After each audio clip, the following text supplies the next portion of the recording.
नमस्कार, आप देख रहे हैं प्रदेश का सबसे भरोसेमंद news channel India news Rajasthan और आपके साथ मैं हूं सीमा चौधरी। हमारी खास पेशकश बड़ी बहस में आप सभी का स्वागत है। लोकसभा में आज नारी शक्ति वंदना विधेयक पेश किया गया। इसके मुताबिक लोकसभा और राज्य की विधानसभाओं में महिलाओं के लिए 33% रिजर्वेशन यानी कि आरक्षण लागू किया जाएगा। अब इस फॉर्मूले के मुताबिक लोकसभा की 543 में से 181 महिलाओं के लिए सीटें आरक्षित होगी। लोकसभा में इस बिल पर कल सुबह 11 बजे से शाम 6 बजे तक बहस होगी।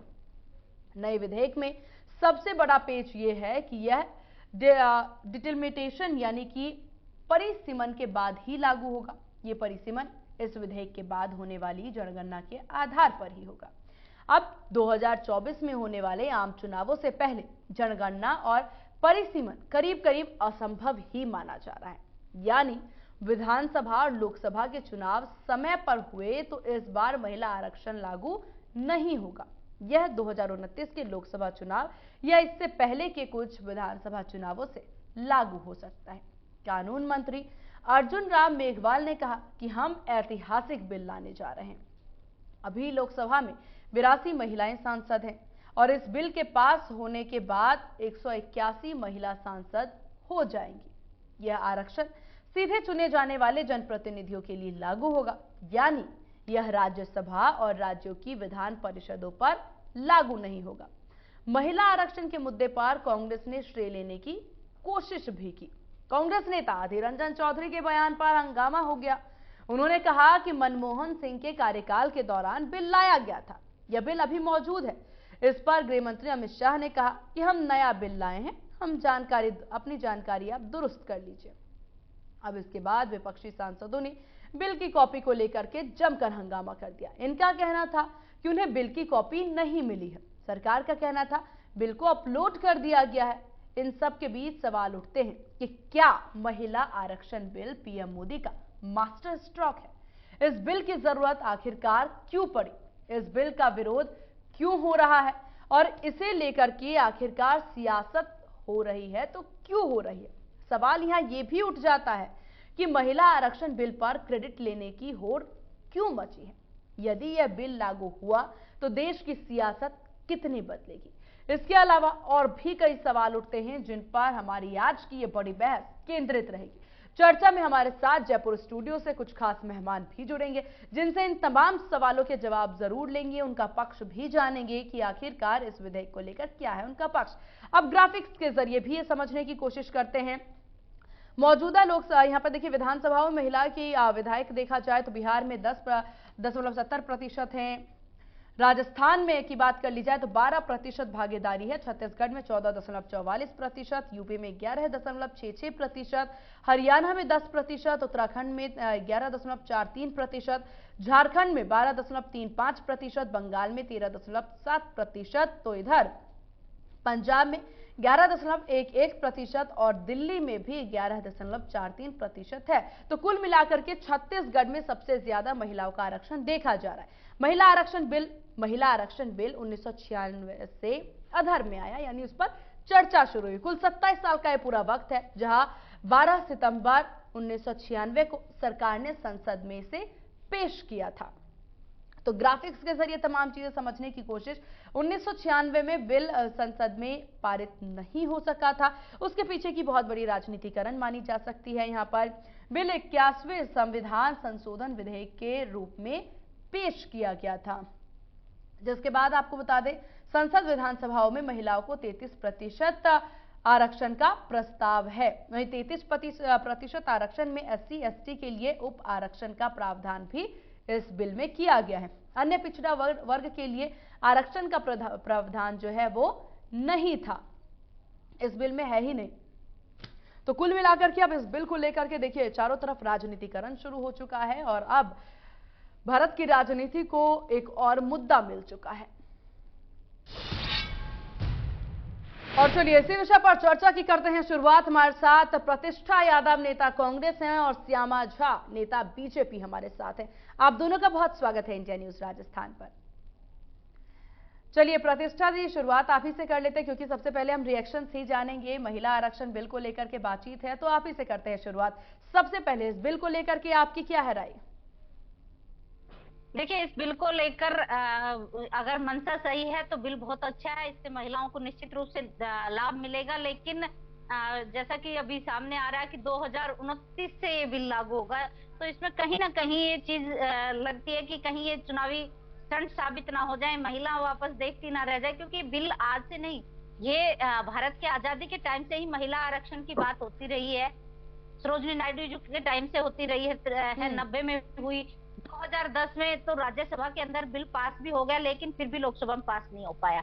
क्योंकि देखिए, केवल बिल को लेके आना या टेबल पे रखने से ही नहीं हो जाता पास, पास करके और उसका इम्प्लीमेंट पूरा अच्छे से होने बिल्कुल। तक का पूरा सफर है। अगर ये वाकई में हो जाएगा तो ये निश्चित रूप से महिलाओं के लिए एक अच्छा कदम रहेगा, जिसकी कांग्रेस पार्टी बहुत पहले से ही इस बिल के पक्षधर रही है और इसको लेके भी आई। इससे समय समय पर पार्टी ने इसके पक्ष में अपना राय रखा। तो हमारी यही है कि इसको केवल चुनावी स्टंट ना साबित करके इसके प्रति मंशा पूर्ण अच्छे से रखी जाए, तो 2029 से नहीं, क्योंकि बहुत सारे बिल हैं जो आते ही तुरंत लागू हो जाते हैं। समस्याएं उनमें भी आती है, बहुत सारे राज्यों में इनकी खुद की सरकारें हैं, तो अगर प्रधानमंत्री चाहें तो मुझे नहीं लगता कि 2024 में ये लागू होने में कोई बहुत बड़ी समस्या भारत के सामने होगी। भारत इतना तो एक मजबूत राष्ट्र है कि एक साथ हम इस चीज, किसी भी चीज को अगर हम शिद्दत से चाहें तो उसको तुरंत प्रभाव से भी लागू किया जा सकता है।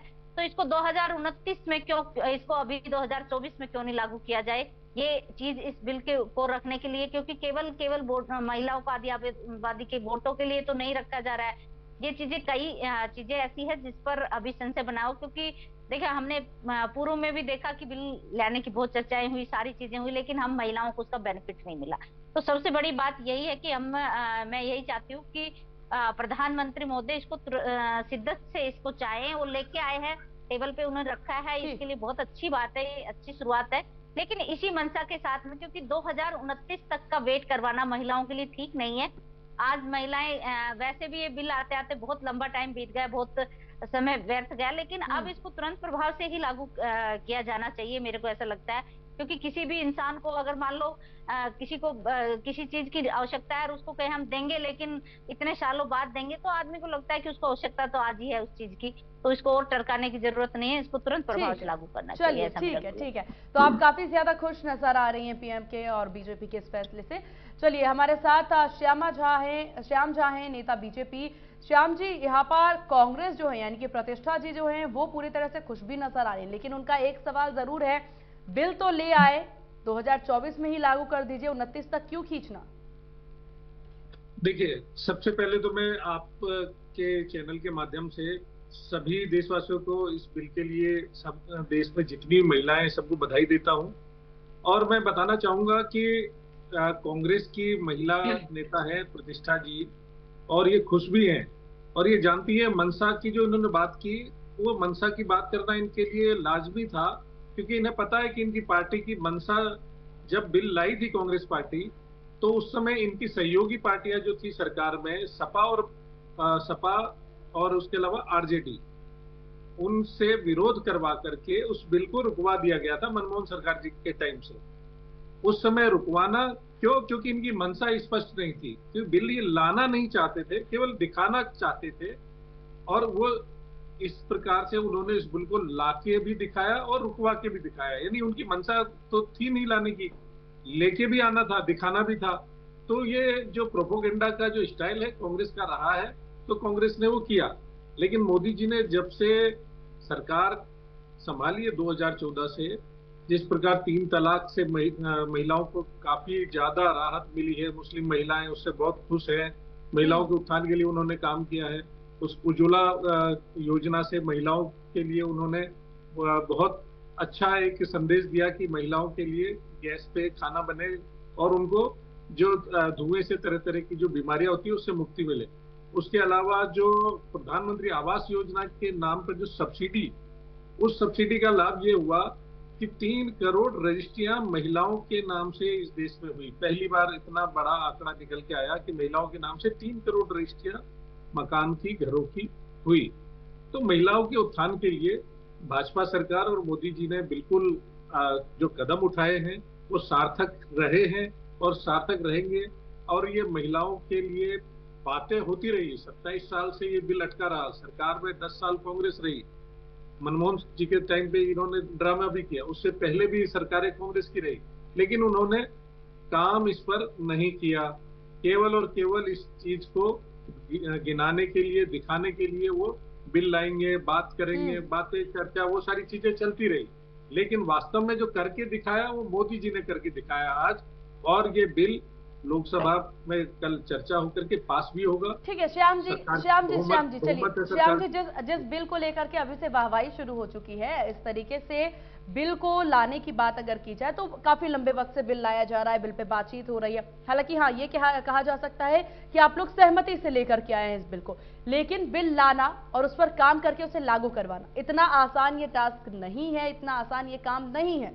ये बात आप भी जानते हैं और ये बात हर समझदार व्यक्ति जानता है कि बिल लाना इतना ज्यादा आसान नहीं है। तो उस पर किस तरह के रोड मैप आपके लिए तैयार है, कैसे लाएंगे? इस पर सहमति बन जाती है कल तो कैसे इसको आगे बढ़ाएंगे? देखिए, अभी तक मोदी जी ने 2014 से जो जो काम किए, चाहे वो धारा 370 हो, चाहे ट्रिपल तलाक का मामला हो, कोई भी मामला आसान नहीं था, लेकिन हर मामले को उन्होंने बखूबी करके अभी और वक्त की कमी है। देखिए, ये आसानी की बात आपके पास आती हूँ प्रतिष्ठा जी, आसानी की बात इसलिए मैंने कही क्योंकि वक्त की कमी है। अभी कई राज्यों में चुनाव होने हैं, इसके साथ लोकसभा के चुनाव है यहाँ पर, अब ऐसे में जनगणना भी करवाना होगा, तो इतने कम समय में इतनी सारी चीजें करनी है।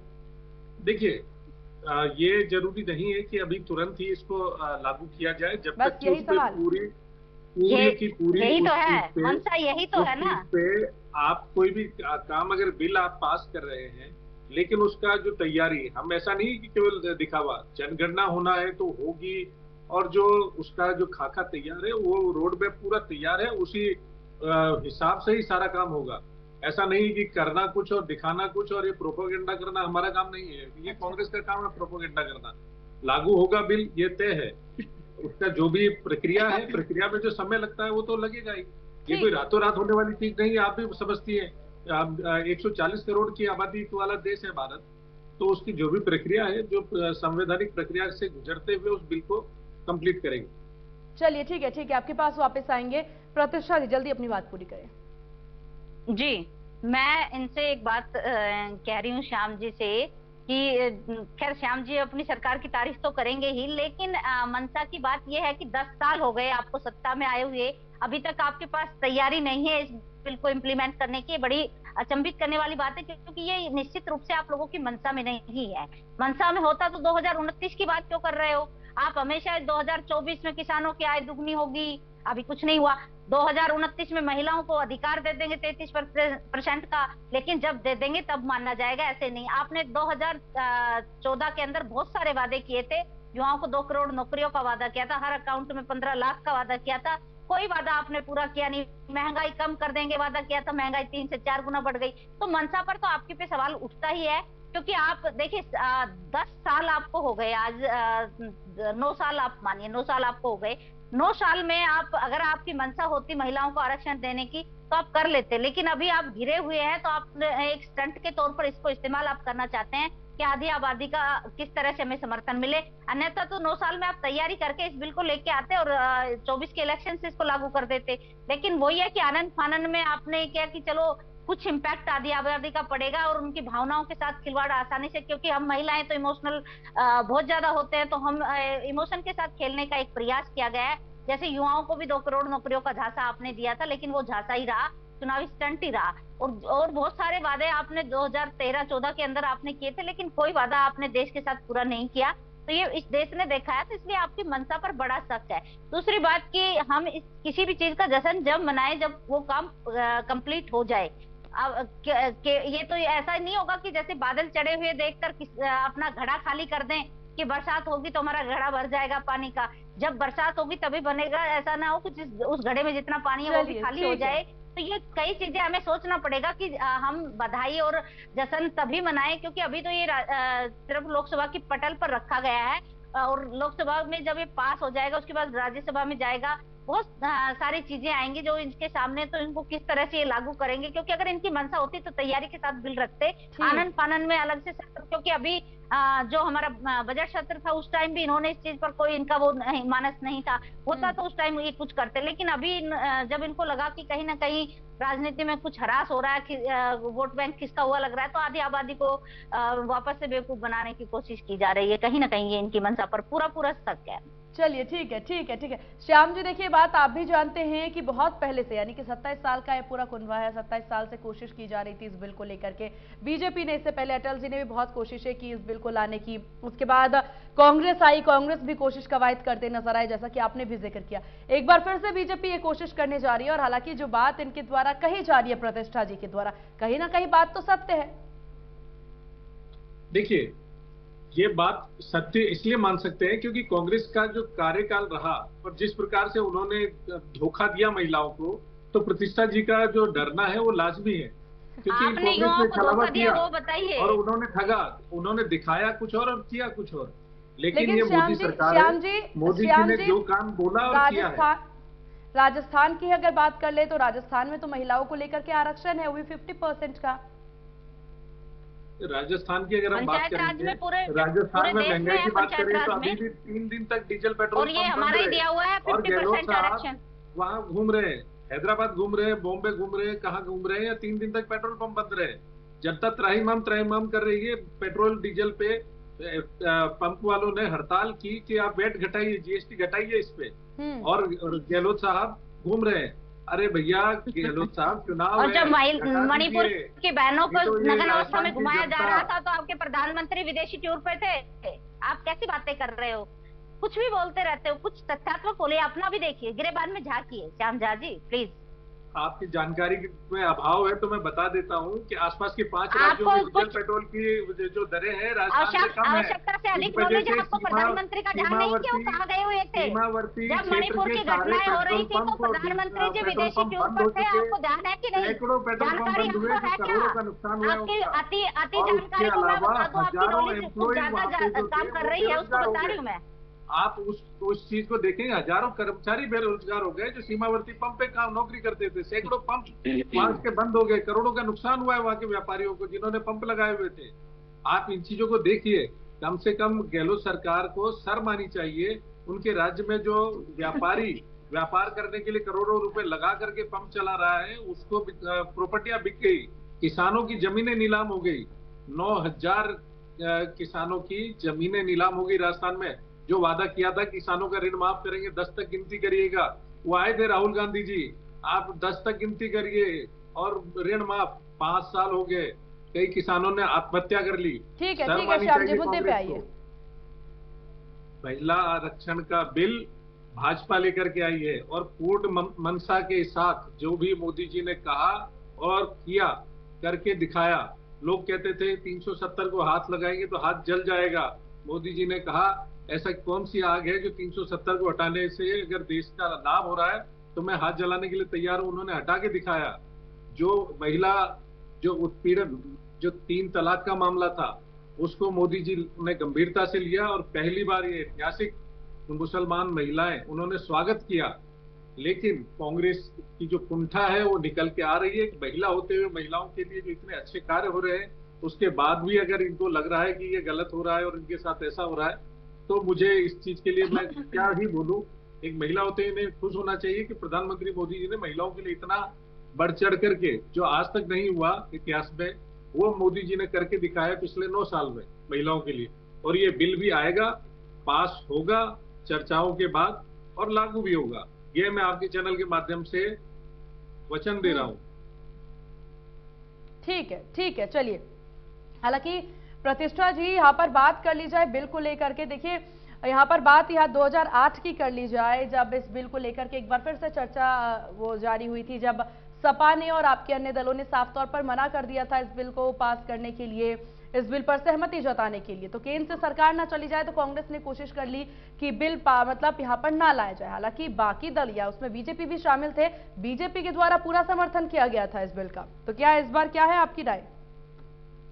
हम भी समर्थन कर रहे हैं इनको पूरा, तो यहाँ तो राय यहाँ तो यही आपके है कि अध्यक्ष मल्लिकार्जुन खड़गे कहते नजर आ रहे हैं कि ओबीसी को ऐड नहीं किया है, तो इस बिल में ऐसा कुछ भी नहीं है। देखिए वो तो नेचुरल सी बात है, करना चाहिए, क्योंकि जब जनगणना आप करा के कर रहे हो तो जनगणना के आधार पर ओबीसी की जो बिल्कुल। महिलाएं हैं उनको भी उनका हक मिलना चाहिए, इसमें कोई डाउट नहीं है।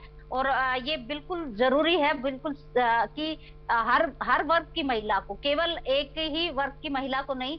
जब आरक्षण हमने वर्ग वाइज दे रखा है, एससी एसटी को दे रखा है, ओबीसी को दे रखा है, माइनॉरिटी को दे रखा है, तो उसी आधार पर, जनगणना के आधार पर ओबीसी, माइनॉरिटी और एससी एसटी सभी महिलाओं को इसमें शामिल होना चाहिए। और तभी इसका एक्चुअल में इसका बेनिफिट तभी महिलाओं को होगा, क्योंकि जो महिलाएं एक तरह से ये माने कि बहुत सारी महिलाएं आज भी राजनीति में, बिना आरक्षण के भी राजनीति में, लेकिन वो महिलाएं तो ऑलरेडी है, उनको इस बिल से कोई बेनिफिट नहीं होगा। लेकिन हमें इस बिल का बेनिफिट उन तबकों की महिलाओं को मिले जो राजनीति में कहीं ना कहीं पिछड़े हुए हैं।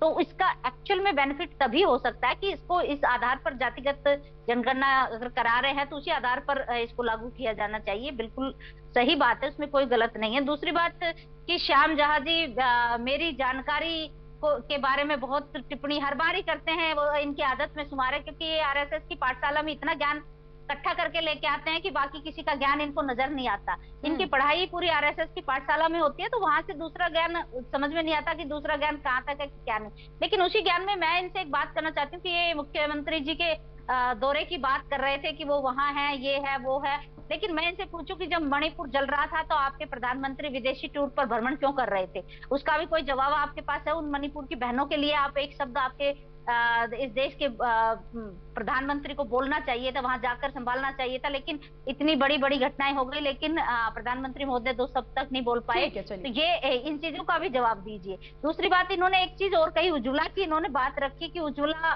देखिए उज्ज्वला के लिए सिलेंडर बांटे, फ्री में मुफ्त सिलेंडर मिल गया, लेकिन उसमें गैस जब 1200 रुपए में भरवाने की क्षमता महिलाओं में नहीं है, तो वो खाली सिलेंडर लोगों के दूसरे काम में ही आ रहा है, उसका काम चूल्हा जलाने के लिए नहीं आ रहा। वो तो सिर्फ राजस्थान में मुख्यमंत्री महोदय ने, गहलोत साहब ने एक पहल की कि उज्ज्वला की जो बेनिफिशरी थे उनको 500 रुपए में सिलेंडर देकर उसमें भरा, लेकिन देश के बाकी हिस्सों में, क्योंकि ये तो राजस्थान में हमारी सरकार है, वहां पर गैस जलवाने का काम गहलोत साहब ने जननायक के रूप में और आम आदमी के बेटे के रूप में आगे बढ़कर सोचकर कर दिया।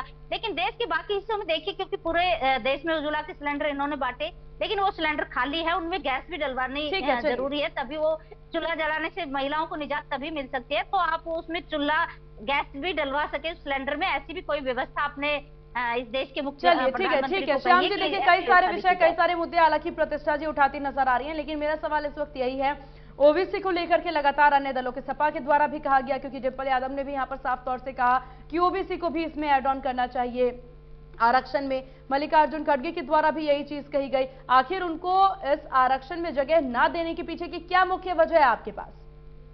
देखिए, मैं कभी भी, ये मेरी व्यक्तिगत राय है, मैं कभी भी जिस प्रकार से कांग्रेस का शुरू से रहा है जाति और धर्म में बांटने की जो राजनीति कांग्रेस की रही है, वो आज भी दोबारा इस प्रकार से बांटने की कोशिश कांग्रेस की चलती रही है और चलती रहेगी। लेकिन जब शौचालय बने तो क्या किसी की जाति या धर्म देख करके बनाए प्रधानमंत्री मोदी जी ने? श्याम जी, आरक्षण की बात हो रही है, लेकिन जिस समय जो प्रधानमंत्री का आवास योजना था, उस समय क्या किसी का धर्म और जाति देख करके दिया गया? इस महिला जो है, देश की महिला आदरणीय है, सम्मानीय है, महिलाओं का आरक्षण का मामला है, इसको बांटने की कोशिश ना करें। महिलाओं को आरक्षण मिल रहा है। श्याम जी देखिए, आरक्षण बिल में, क्योंकि ये कानूनी पूरी प्रक्रिया है, क्योंकि एक बिल है, शब्दों का बहुत महत्व होता है इसमें साफ शब्दों में जो जो चीजें लिखी गई हैं उसमें ओबीसी को कैटेगराइज नहीं किया गया है। सवाल बस इसी चीज को लेकर के है कि आखिर ऐसा क्यों? क्या अगर ओबीसी कैटेगराइज नहीं है तो उन 33% में ओबीसी आएंगी? देखिए, वो अभी पता पड़ेगा, मुझे भी अभी पूरी तरह से मैंने उसकी स्टडी की नहीं है बिल की। कल जब बिल का उस पर चर्चा होगी उसके बाद ये भी तय हो जाएगा कि क्या क्या होना है। लेकिन मैं आपको आपके चैनल के माध्यम से और ये यादव जी को मैं विश्वास दिलाता हूं कि बिल आएगा, आप पूरी तरह से आश्वस्त रहें। चलिए, बिल तो आ जाएगा, क्योंकि यहाँ पर पंचायत चुनाव, नगर निगम चुनावों की बात कर ली। प्रतिष्ठा जी, आपसे भी मेरा सवाल है और श्याम जी आपसे भी मेरा सवाल है।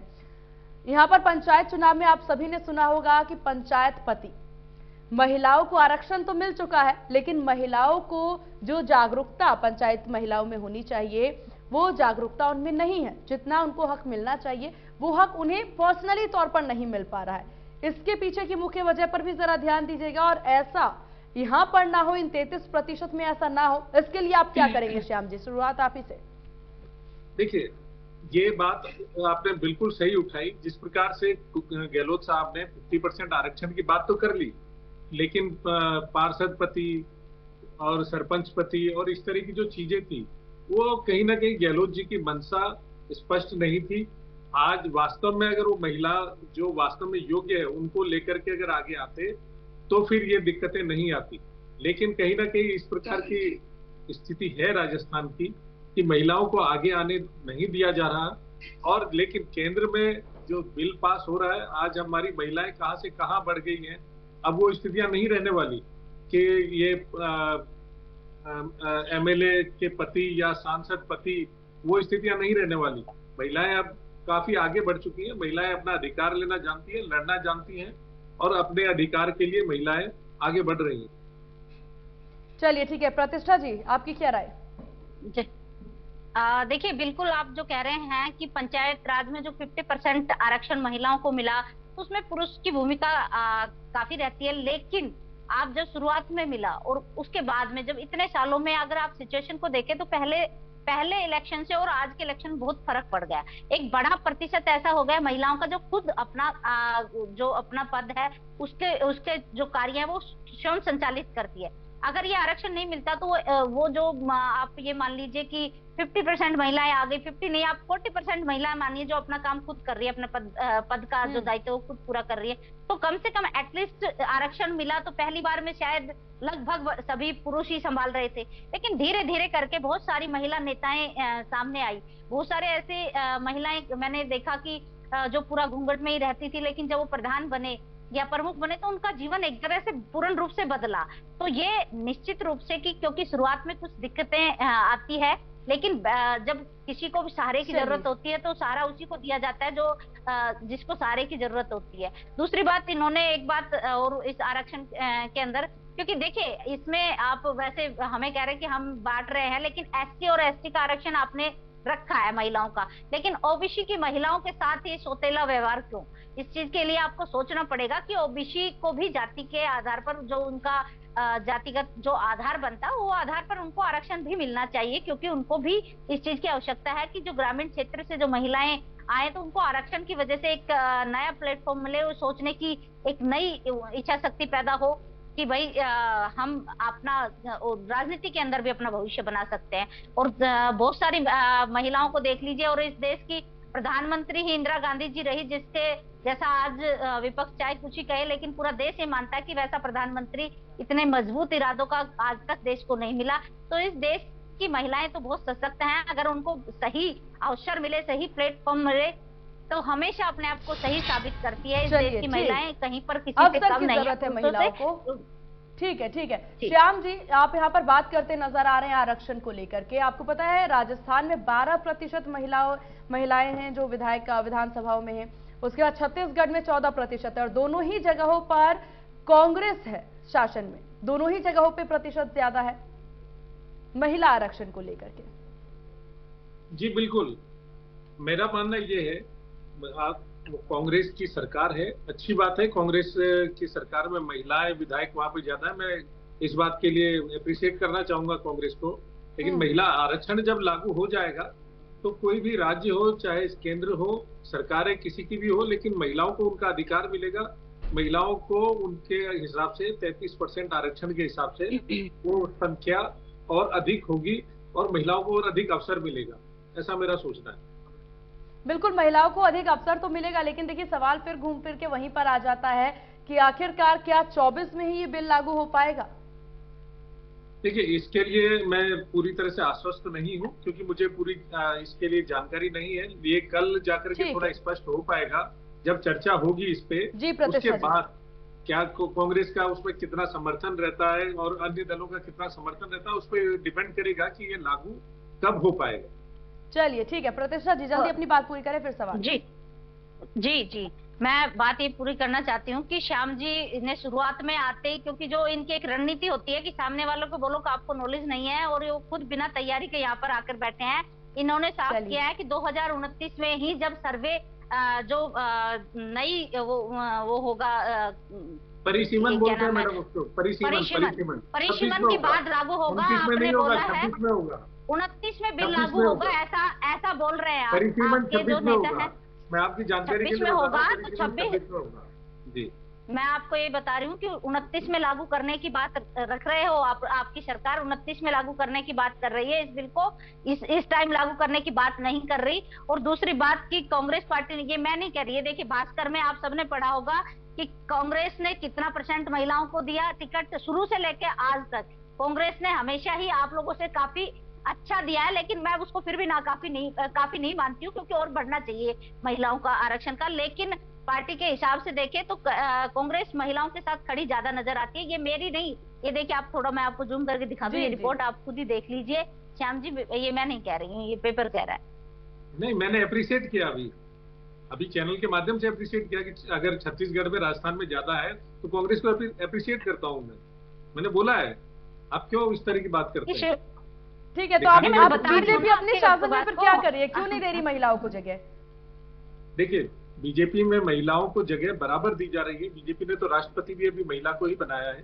केंद्र में कई महिला मंत्री हैं, पहले भी बन चुके हैं केंद्र में राष्ट्रपति, कई महिला मंत्री हैं। कांग्रेस में प्रधानमंत्री महिला रही, लेकिन उन्होंने महिलाओं के लिए नहीं सोचा। इंदिरा गांधी इतनी दबंग और सशक्त प्रधानमंत्री रही भारत की, नरेंद्र मोदी जी तारीफ करते हैं उनकी, पूरा देश उनकी तारीफ करता है, लेकिन उन्होंने महिलाओं के लिए नहीं सोचा।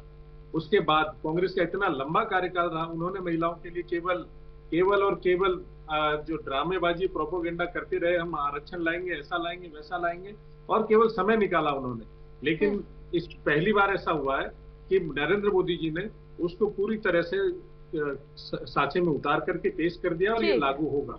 चलिए ठीक है प्रतिष्ठा जी, बीजेपी महिला आरक्षण बिल ला रही है। ये विधेयक लाने के बाद ये एक मास्टर स्ट्रोक भी माना जा रहा है। चुनाव नजदीक है, राजस्थान में भी चुनाव नजदीक है। अब ऐसे में कांग्रेस आगे क्या करेगी, क्योंकि बीजेपी ने अपना दांव खेल दिया है? देखिए, मैं आपको पहले भी कह चुकी हूँ कि महिलाओं के आरक्षण के लिए हमारी पार्टी ने पहले प्रयास किए, लेकिन उस टाइम हमारी पूर्ण रूप से सरकार प्रयास किसने किया तो ज्यादा जरूरी है कि सफलता किसे प्राप्त हो रही है। लेकिन आज भी ये लोग ला रहे हैं और 2029 में लागू करने की बात कर रहे हैं। आपके साथ में जो सरकार में थे आरजेडी और सपा, उन्होंने विरोध किया और आप लोगों ने ये रणनीति के तहत बिल ला करके उस बिल को पारित नहीं होने दिया, क्योंकि मंशा स्पष्ट ये आपकी सोच है। लेकिन आप 2029 की बात क्यों कर रहे हो? 9 साल से आप सत्ता में हो, आपने तैयारी करके बिल लेके आना चाहिए था ना। तो इसका मतलब आप भी चुनावी तैयारी करके बिल लेकर के आए हैं और बिल पास 2014 में जो आपके बहुत सारे वादे चुनावी जुमले साबित हुए, प्रोपेगेंडा करने नहीं आए, ड्रामाबाजी करने नहीं आए। ही करने आए हैं आप, प्रोपेगेंडा ही करने लागू आए हैं। होगा। 2014 में आपने बहुत सारे, आप बोल रहे थे मैं सुन रही थी, अब आप मेरी बात सुनिए, आप पहले सुनिए फिर आप बोलिए, या आप बोलो मैं वचन दे रहा हूँ आपको, आप मेरी बात सुन लीजिए और याद रखिएगा, ये बिल पास होगा। आप इसको 2024 से लागू कराइए श्याम जी, मैं बिल्कुल आपके समर्थन में रहूंगी। आप 2024 से ही लागू कराइए, 29 का जासा मत दीजिए, 29 का जासा मत दीजिए। खाना मिलेगा लेकिन 2029 में मिलेगा, ये बिल्कुल गलत चीज है। फिर हम इसका जश्न भी 2029 में मनाएं, अभी क्यों मना रहे हो? 2029 में जब आप हमें दोगे तो हम आपका स्वागत करेंगे, लेकिन अभी तो आप दे ही नहीं रहे हो, तो फिर खाली दिखावे के लिए क्यों? और आपकी 9 साल, ये तो है नहीं कि आप सत्ता में आते ही आपने बिल रख दिया सामने। आप बिल लाने में आपने 9 साल लगाया है, इसका इम्प्लीमेंटेशन होने में कितना टाइम लगेगा, ये चीजें आप तो 10 साल सत्ता में रहे, फिर भी कुछ नहीं कर पाए। मतलब निश्चित रूप से आप ये मानिए कि आपकी मंशा में कहीं ना कहीं आपकी मंशा ठीक नहीं है, और आपने बहुत सारे वादे किए थे 2014 में, सारे पूरे किए, एक को भी पूरा नहीं। कहाँ है नौकरियां बताइए? 18 करोड़ नौकरियां बताइए, कौन सा वादा? 18 करोड़ नौकरियां, 2 करोड़ नौकरी प्रति वर्ष बताइए, 2 करोड़ नौकरी प्रति वर्ष, 15 लाख अकाउंट में किसके आया? रोजगार की बात हुई थी, और आज 16 करोड़ लोगों को मुद्रा लोन के तहत रोजगार दिया गया है। 16 करोड़ किसी लोगों को कुछ नहीं दिया। रोजगार की प्रतिष्ठा जी बात मत करिए, हम बात प्रतिष्ठा जी, करेंगे बीजेपी और श्याम जी अगर 29 की बात करते हैं तो समझ में आता है, उनको उम्मीद है कि उनकी सरकार बनेगी। आप बार बार जिक्र कर रही हैं कि 29 में आएंगे, 29 में आएंगे, 29 में बिल पास होगा। आपको भी भरोसा है क्या बीजेपी आएगी? नहीं, मैं क्यों, मेरे को भरोसा, मैं ये कह रही हूँ ये लोग 29 की बात कर रहे हैं, मैं ये कह रही हूँ कि ये लोग 29 की बात कर रहे हैं, अभी क्यों नहीं?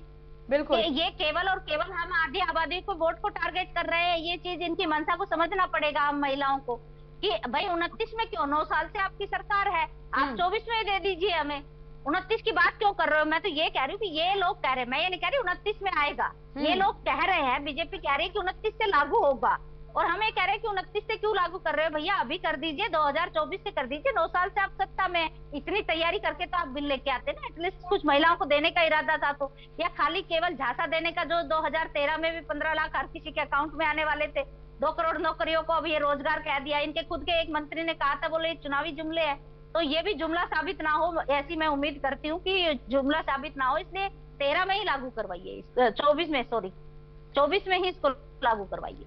बिल्कुल, लेकिन प्रतिष्ठा जी देखिए, आप अगर इनके घोषणा पत्रों की बात कर रही हैं, 24 में भी यहाँ पर के बीजेपी के द्वारा घोषणा की गई थी, 2014 में भी और 2019 में भी। हालांकि पहले कार्यकाल में इसका जिक्र भी नहीं किया गया, लेकिन दूसरे कार्यकाल में इसका जिक्र किया गया है। तो घोषणा पत्र अपने वादे पे काम करती नजर आ रही है बीजेपी। नहीं, 2024 में किसानों की आय दुगनी हो जाएगी, ये भी इन्होंने वादा किया था। ये केवल और केवल सपना दिखाते, भविष्य का सपना दिखाकर वोट ले ले। फिर किसानों की क्या दुर्दशा हुई, 3 काले कानून ले आए, ये किसानों ने भी देखा, युवाओं ने देखा कि नौकरियों का वादा कहीं पर पूरा नहीं हुआ, अग्निवीर ले आए, जो नौकरियां थी वो भी खत्म कर दी। तो ये चीजें भी तो सामने है ना, कि इनकी मंशा में कितना फर्क है। ये जब चुनाव आते हैं तो कोई ना कोई चीजें स्टंट के तौर पे इस्तेमाल कर लेते हैं, तो वो चीज गलत है। अभी किसानों की आय दुगनी हो गई, कि आज किसानों की दुर्दशा देखिए आप, गांव में आइए, देखिए हम किसानों की हालत क्या है। ठीक है, ठीक है श्याम जी, हालांकि पहले कार्यकाल में अगर ये बिल इतना जरूरी आप लोग मानते हैं इस बिल को, क्योंकि ये बहुत जरूरी है भी, तो पहले कार्यकाल में पूरा क्यों नहीं किया? आप दूसरे कार्यकाल में पूरा कर रहे हैं जब एकदम समय समाप्ति पर है।